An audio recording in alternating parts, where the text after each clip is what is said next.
Hello friends, this is Dr. Bhavdeep Ahuja. So today I'll be taking up some aspect of medical legal aspects and ethics in this short video of mine. I'll be discussing on negligence today, medical negligence or dental negligence as it is called.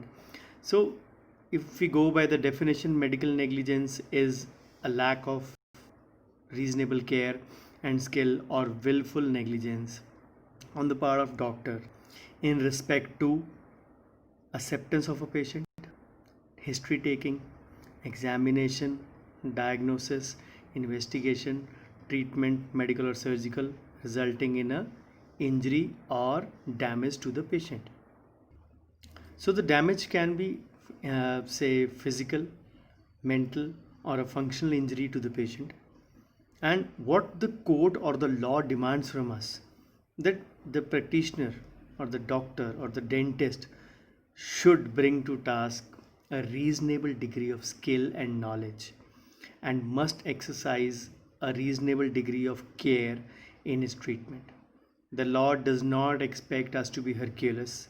It does not expect the very highest, but it does not expect either the very lowest standards of care and competence or judgment in the light of present circumstances of a case. And what is the gold standard to decide that reasonable degree of skill? The gold standard for that now, since many years now, is the Bolam's test, BOLAM. So it was a classical case by the jury of McNair and Bolam versus Frian Hospital Management Committee, and the test came to be known as the Bolam's test.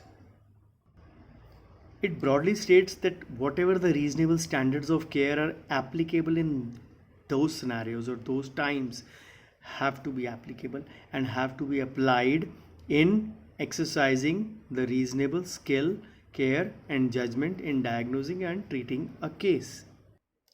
So, if there are two, say, modes of treatment available, or say a parallel way of treatment available, it does not hold you guilty just because you exercised one part of that.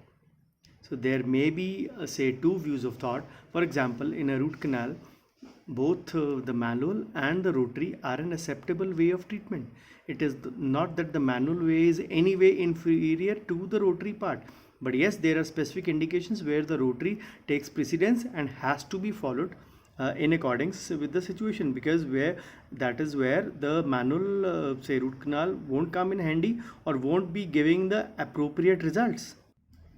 So a doctor cannot be held guilty if he has actually acted in accordance with the acceptable, say, practice which is held valid by a responsible body.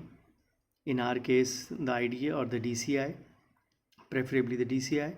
And if we act according to the law, we will not be considered negligence just because there was a parallel, say, option available which has got, say, renewed attendance from many of the colleagues who are exercising those practices. There have been many case law scenarios, as I mentioned about the Bolams. There have been Darren Boney, an American scenario. In Canada, there has been Kritz versus Sylvester.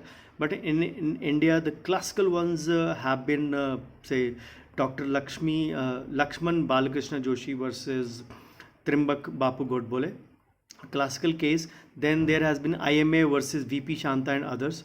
These are the, say, cases where the law of the negligence has been put to the fore, and in that the duties prescribed for the doctors or the dentists have been pretty much clear. So once you start to give out the treatment to the patient, your advice and your treatment, it implicitly or impliedly undertakes that you are possessing the skill and knowledge for that purpose. So remember, if you have possessed the knowledge, or say you are possessing the knowledge requisite for that, you need to be in accordance with. Remember, we have our own right to choose a patient, but once we choose to, say, start the treatment, it implicitly means that we are possessing the requisite skill for that, and in that we are, say, required to apply the required standards, the reasonable standard of degree of a reasonable degree of say skill and knowledge in deciding those cases. Remember, negligence always have four aspects. Number one, there was a duty of by the doctor to that patient. Number two, there was breach of that duty. Number three, that breach of duty resulted in a damage. Number four, that damage can be directly concomitant to whatever error was committed by the dentist. So all these parts, four parts, have to be in sync with each other to hold the doctor guilty of negligence. So it is not that this scenario happens every day routinely. If we conform to our basic say knowledge and degree and do not jump beyond our requisite skill set.